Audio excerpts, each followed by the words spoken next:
business titans liquidating their assets and stepping down when times seem good. Good evening, folks, and welcome back to another episode of Silver Dad Knows. Remember, always live with no edits. If this is your first time here, hit that subscribe button now, as you're gonna like what I'm about to say. So amazing vintage piece I am showing right here to my left. So yes, 44 years young. Here we have a 1980 Casa de Moneda. First minted in 1949, the Mexican onza is one of the oldest modern bullion coins. This 1980 example is pleasing, to the eye, and a great addition to any collection of vintage silver coins. Right here, we are actually looking at the verse displaying Casa de Moneda de Mexico and the date with an image of a screw press. Then also very interesting. So this is actually something that I just learned right now. So kind of like the American coins, boom. And I actually didn't know that. So the reverse features una onza troy de plata pura, with a set of balanced scales at center. Of course, these pieces are sovereign coins backed by the Mexican government. And currently, I'm seeing these go as low as 40 to 45 bucks. 40 to 45 bucks. They weigh very nice. I actually had it in a sealant, but I was like, I'm going to take it out of the sealant. But for 1980, I think this is just very intact. I would say when you say mint condition, this is mint condition for this 1980 piece. Surely is, front and back. Very attractive, and of course represents Mexico. And here in America, we have so many Hispanics now. I know Hispanics who are proud to be American, but at the end of the day, we all have our own ancestry. And shoot, if you want to be proud of Mexico and nationality of Mexico, these coins are excellent. And they're excellent just for silver buyers across the globe, as they're always going to be going up in value. And they're going to continue to go up in value because that's a vintage piece. And they're very limited in supply. So real quick, guys, before I continue, I want to give a quick shout out to Shadows Spire. And there's a comment from the other night.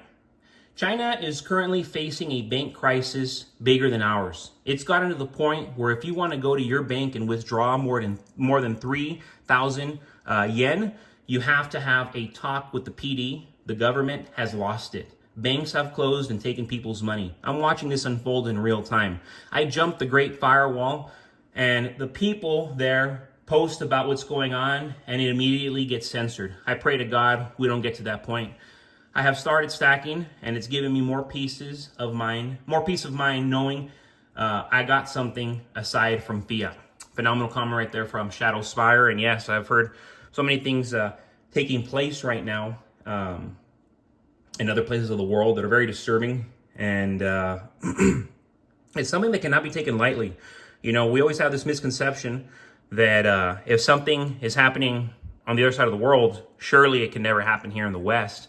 But we are far from wrong, and that's one of the biggest things I've learned, never underestimate how wrong you can be. If there's anything you're going to take today, never underestimate how wrong you can be.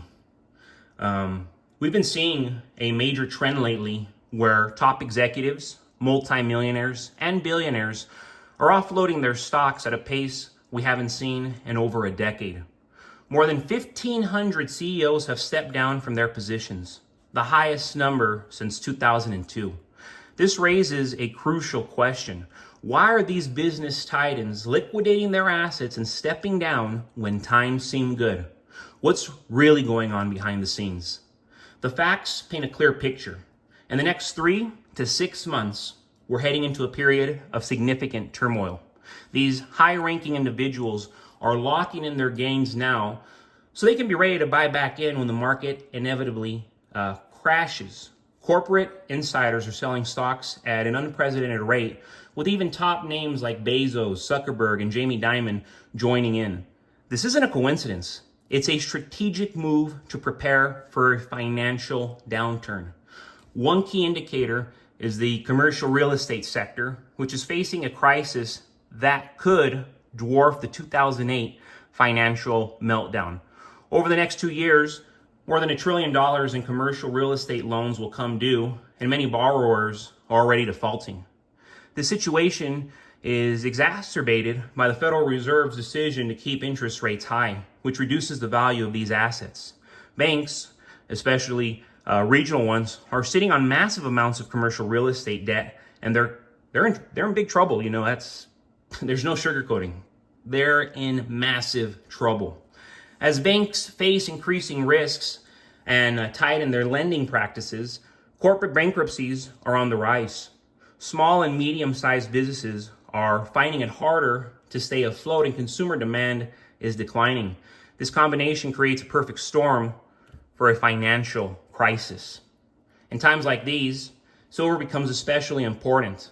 While the dollar is subject to inflation and other fiscal policies, silver holds intrinsic value. It's a reliable hedge against economic instability and will protect your wealth when traditional investments falter. The smart money, those billionaires and executives, are diversifying into assets like silver, gold, and farmland to safeguard their fortunes. To sum it up, we're on the brink of a major financial upheaval. Executives are selling off stocks and stepping down because they see the writing on the wall. The commercial real estate bubble, combined with high interest rates and declining consumer demand, is setting the stage for a significant market correction. Now is the time to think strategically and buy and stack silver. You know, as much of it as you can. People always say, how much silver should I have? I would say at the minimum, 50 to 100 ounces. And if possible, have hundreds of dollars worth of junk silver. Hundreds of dollars worth of junk silver. And I'm talking about actual, like, oh, this is a 50-cent piece. Have hundreds of dollars worth of a combination of Franklin half dollars, Walking Liberties, Mercury dimes, Barber quarters, Morgan dollars. You know, don't just put all your money in these silver ounces. Of course, that's excellent to do, but don't be putting your eggs all in one basket when it comes to this silver game. So, funny enough, I was actually going to show a 1963, but I believe I sold it last month. So, for this episode, I am featuring a 1961 Franklin half dollar, which I have yet to feature. Struck at 90% fine silver at the main U.S. Mint in Philadelphia. This was the last year was actually 1963. So this isn't the last year for this half dollar series. But I want to note that after only 16 years of mintage, the Franklin was replaced with the Kennedy half dollar, a tribute to President John F. Kennedy, who was assassinated in November of 1963. The 1961 Franklin half dollar was produced at the Denver Mint during the first year of John F. Kennedy's presidency. So he wasn't president for that long until he unfortunately passed away. With the repeal of the Stamp Act in 1766 helping draft the Declaration of Independence, signing a critical treaty with France in 1778 during the Revolutionary War, and participating in the Constitutional Convention, Ben Franklin was a lot bigger deal than a lot of people nowadays think. I mean, there's so much credit we can give to this man. And to my understanding, I had mentioned in some previous episodes, when President George Washington became our first president, Ben Franklin was already 80 plus years old. He was like 82, 83 years old. So this man was already an elder at America's inception. But he was there every step of the way in its creation, you know, and very fruitful man, very positive man, very optimistic man. And just like the rest of our founding fathers, really believed in freedoms, such as free speech, the right to bear arms, and the right to religion. And the way we all live now, a lot of us take it for granted, and we should never, because the inception of America is nothing short of a miracle. It is nothing short of a miracle, and that's why name me another currency that says in God we trust. I'm not saying they don't exist, but they don't exist as a whole. America is one of the few. But as always, folks, thank you so much for joining us for another evening of Silver Dad Knows. God bless you.